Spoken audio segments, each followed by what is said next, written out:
Welcome to the Keurig at Home How-To Maintenance videos. We take you inside Keurig to learn some easy solutions to some common questions.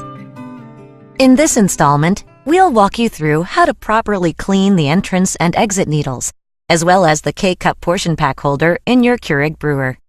The process is the same for all brewers, so we'll use the special edition as the example. The needles and K-Cup cleaning process includes 8 easy steps and should take about 10 minutes to complete. To begin, make sure you have a clean metal paperclip and access to a sink. Your brewer should be turned off and unplugged. It's also helpful to make sure you have plenty of light in the room. The needles are sharp, so please be careful when performing the following steps. Step 1. Remove the portion pack holder from the assembly. Lift the handle. Grasp the top of the portion pack holder with one hand, while pushing up on the bottom of the assembly from underneath with the other, until it releases. Step 2. Remove the funnel from the portion pack holder by pulling on the sides until it detaches.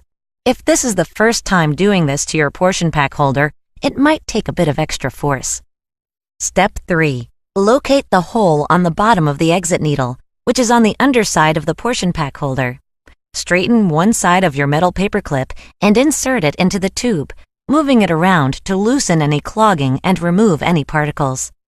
Keep in mind that you cannot poke all the way through the exit needle, as the opening of the needle is located on the side and not the top.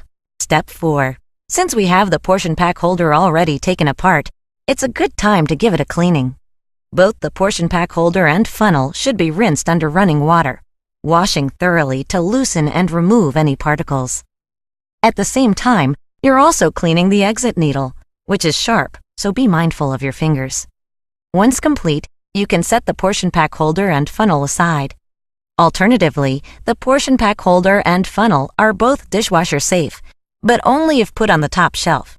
Step 5. Now let's clean the entrance needle. Lift the brewer handle and locate the entrance needle under the brewer head.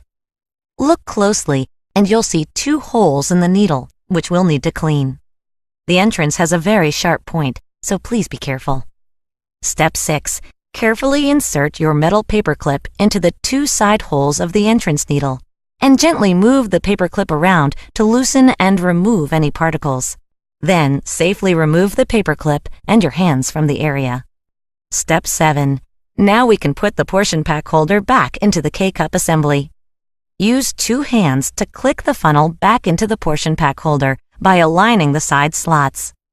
Then, align the portion pack holder tabs with the opening of the assembly, placing the 2 front tabs on the bottom and the single tab on top, and snap it into place by pushing down on the top rim while holding the brewer handle with your other hand. Step 8. Lower the handle completely and run 2 water-only brew cycles without using a portion pack. Your Keurig brewer is now ready for normal use. Thanks for joining us for this installment of the Keurig at Home How-To Maintenance videos. We hope it was helpful. For more information, please be sure to visit us online at Keurig.com or call us at 866-901-BREW.